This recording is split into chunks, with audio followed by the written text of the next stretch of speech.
Hey guys, welcome back to the Pulling Curls podcast. Today on episode 221, we are talking about pelvic floor physical therapy. Might be a little too TMI for some of you, but let's untangle it. Hi, I'm Hillary, a serial overcomplicator. I'm also a nurse, mom to three, and the curly head behind Pulling Curls and the Pregnancy Nurse. This podcast aims to help us stop overcomplicating things and remember how much easier it is to keep things simple. Let's smooth out those snarls with Pregnancy and Parenting Untangled, the Pulling Curls podcast.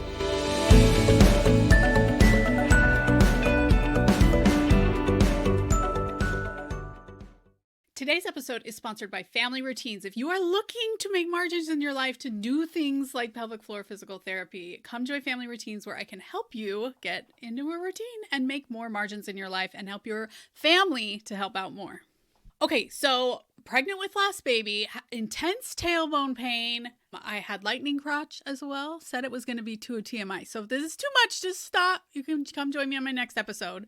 But I had that the whole time. And after I had my baby, the tailbone pain continued to be really intense. Sitting in meetings for work or church were just excruciating. So they sent me to a pelvic floor physical therapist. And I went to her probably 6 times.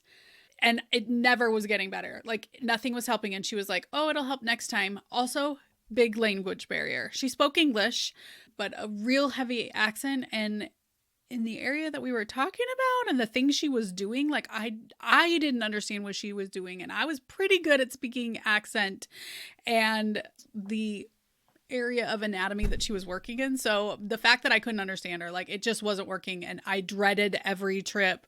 So I just decided to quit that. So I did get some steroid shots in my tailbone. One really helped. And when I noticed the one helped, it also took away my plantar fasciitis, which I had as well. And it started to make me think, are these two related? Side note, I also went to a chiropractor. No luck with him either. Like I tried the things. Didn't help. And honestly, my doctor and everyone else was just kind of like, it is how it is. It'll take a while to heal. Right. And I think it was probably maybe 2.5 years later before I could sit in the car without just wanting to die the whole time. So magical. Yeah.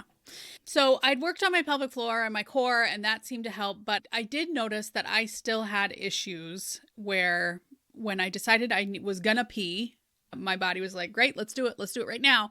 And I would have a hard time then. So some people call it, I think they call it keyhole urinary incontinence or urge incontinence, I think is what a lot of people call it. And so I reached out to one of the big pelvic floor physical therapists that's on Instagram. And I was like, hey, this is my problem. I said, urge incontinence is my problem. Will your program help that? She was like, 100%. It will totally help. Come join me. Paid cash out of my own pocket. I'm not going to say who it was. Did not help. It was a ton of core and pelvic floor, but honestly, I think my pelvic floor is okay. It's my brain that's not okay. So once again, I attended a physical therapist. I did it for 30 days straight. You guys, like Sundays, was it more than 30 days? I think it was longer than that. I think it was like 12 weeks. It was 12 weeks. Did it every day, every single day. I tried to speed it up, so that's why I added Sunday. She was saying do it 3 times a week, and I added another day in there. Anyway, so didn't help at all. I think I probably strengthened my core. It was just miserable. Strengthened my pelvic floor a little bit.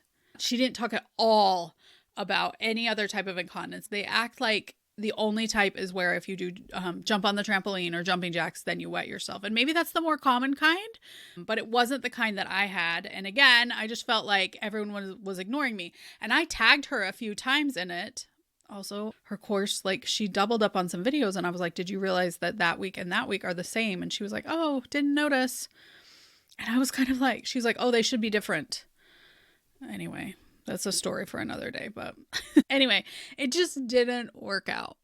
So then I decided, it's just a different kind of incontinence. I shouldn't have gone searching for something that fixes one type when my type is so different. So my brain, when it says, yes, we're going to pee, my bladder's like 100% on board right then. It's not like, okay, let me know when you're on the toilet. It's like, okay, let's go now. Kind of like how I am. I'm extremely impatient and so is my bladder, which is unfortunate. I feel like my bladder could be a little better than I am. So let me tell you what I think it came down to for me. First off, I had to learn how to be more patient with myself. I needed to learn to be patient. My bladder needed to learn to be patient, because as soon as I would get that urge of like, you need to pee now, I would tense up. I would get stressed out. I was making it worse. So I wasn't being patient. My bladder wasn't being patient. And I had to learn to just take some deep breaths, clench all those muscles that I had worked so freaking hard on in that program that didn't work. And then slowly go, instead of just like running, like, because it really is like your bladder is like a whiny toddler. And when you give it the attention it wants every time it whines, it's going to keep doing that. So being patient with myself, making it not an emergency, which means I probably wore pads a lot, helped for sure. Also, doing all the things calmly rather than like rushing and like trying to take care of the whiny toddler bladder, right? Doing things more calmly really helped out.